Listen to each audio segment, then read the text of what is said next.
House notes the devastating impact of climate change in the world, particularly in Nigeria, with desertification rising southward at a speed of 0.6 kilometers per annum, gully erosion and coastal erosions destroying communities and farmlands,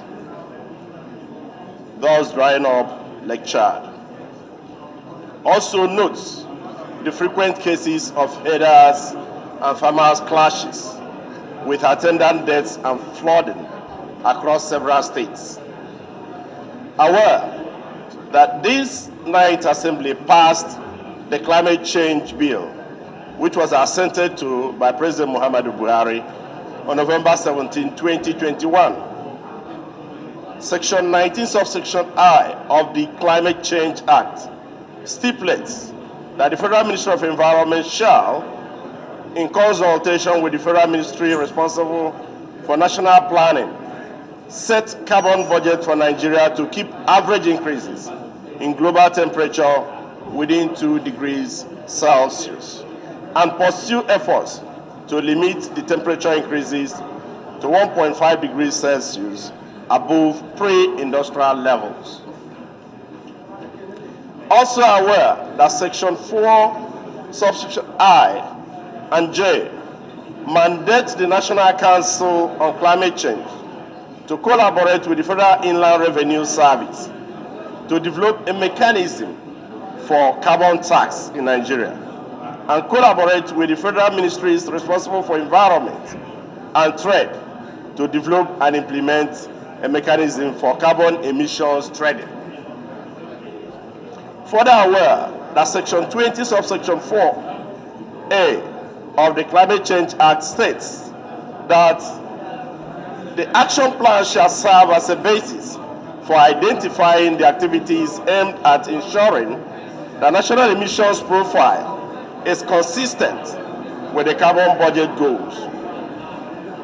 Cognizant that legislators have responsibilities for ensuring that measures are taken to avert the devastating impacts of climate change.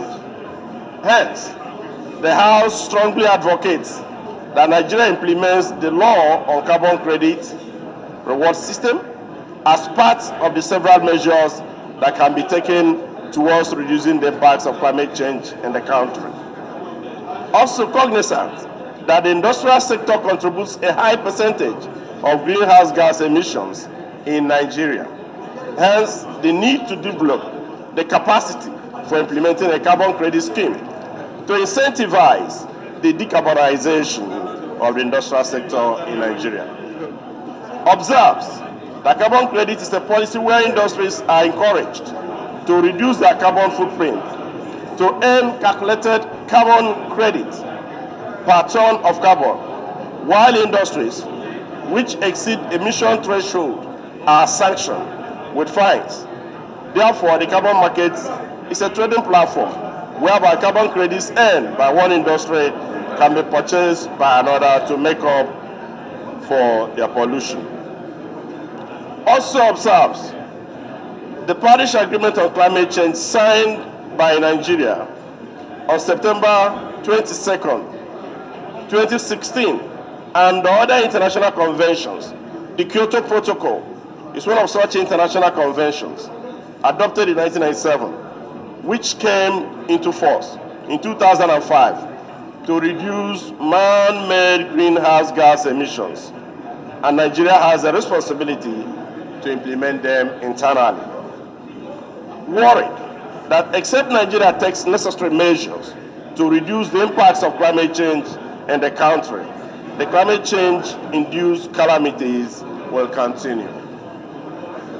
Resolved to urge the federal government to direct the National Council on Climate Change, in collaboration with the federal ministries responsible for industry, trade and investment, environment, and budget and national planning, to immediately implement the carbon credit scheme through the formulation of an action plan that is consistent with sections 20, subsection 1, subsection 2, subsection 3 of the Climate Change Act 2021, Also, urge the Council and the federal ministries mentioned above to present to the National Assembly for approval the budget derived from the processes in line with Prayer 1 above, especially as the implementation of Section 9, subsection 2 and 3 of the Climate Change Act